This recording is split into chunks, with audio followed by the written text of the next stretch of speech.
Hello everyone, I wish you're all okay. Today in this video I'll make poetry presentation. I'll talk about Althea from Prison by Richard Lovelace. Richard Lovelace is a Cavalier poet who come after the Metaphysicals poet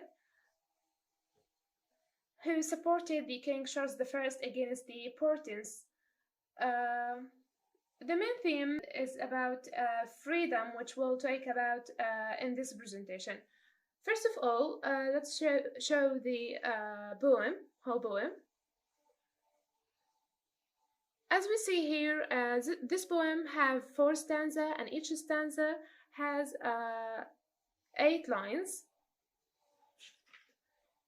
And the theme of the poem, or the idea behind the poem, is that no matter what physical circumstance you might find yourself in. Now, in this poem, we know that the speaker, or Lovelace, is in prison. Even though he is in prison, there is a concept that no man can imprison the human minds. So there is a paradox that the whole poem rests on, that the imprisoned man in this case is free, and this is the main point. Well, my presentation in this video will focus just on the first stanza because we have short time. This is the first stanza. To Althea from Prison by Richard Lovelace. When love with unconfined wings hovers within my gates, and my divine Althea brings to whisper at the grates, when I lie tangled in her hair and flutter to her eye, the birds that went in the air know no such liberty. In this video, I'll just focus on the form, structure, and the language. So let's do the rhyme scheme. Wings, it's A. Gates, it's B, different. Brings, it's A, like wings. Grates, like gates, it's B. Hair, a new stanza, a new rhyme, so it's C. I, B, air, C, and liberty, D, it's poetic license. So the rhyme scheme, it's A, B, A, B, C, D, C, D. Let's move to talk about the language or literary devices.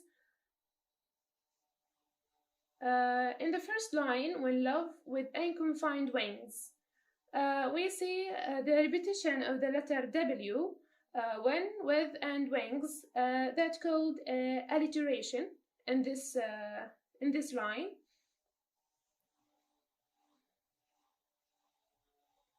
Hovers within my gates. We say a good metaphor here, combining love to a winged figure.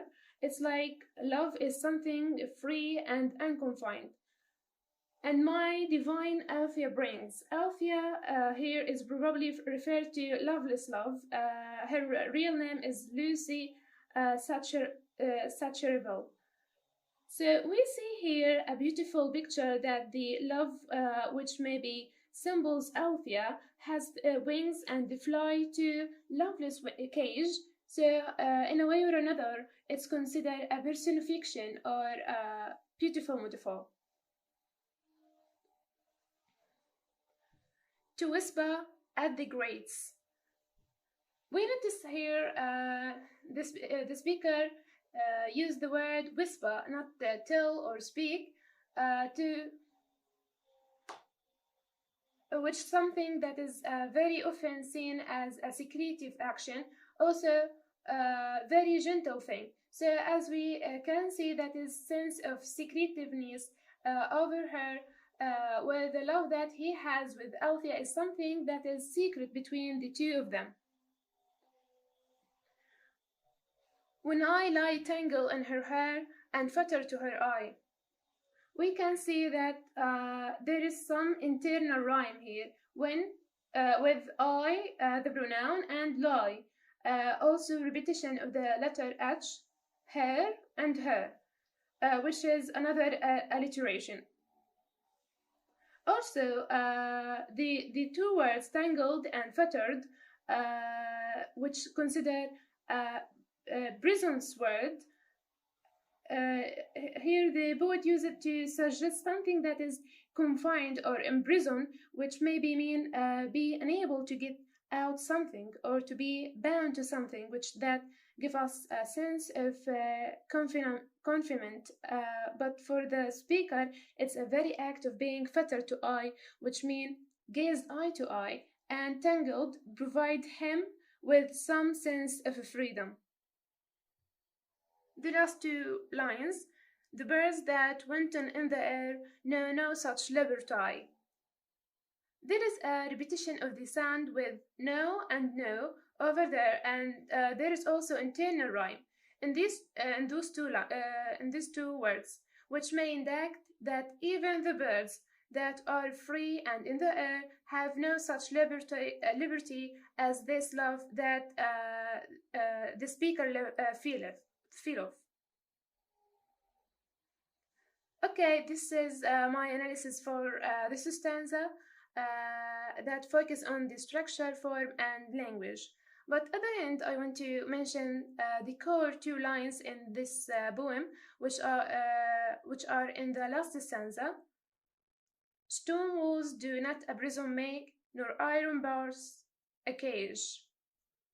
Actually, I like these two lines that conclude all the poem in these two lines. Uh, Even I actually post them on Facebook as a quote. But generally, this stanza talk about true freedom comes from the mind, and these things, stones and iron bars, are only prisons if you allow them to be.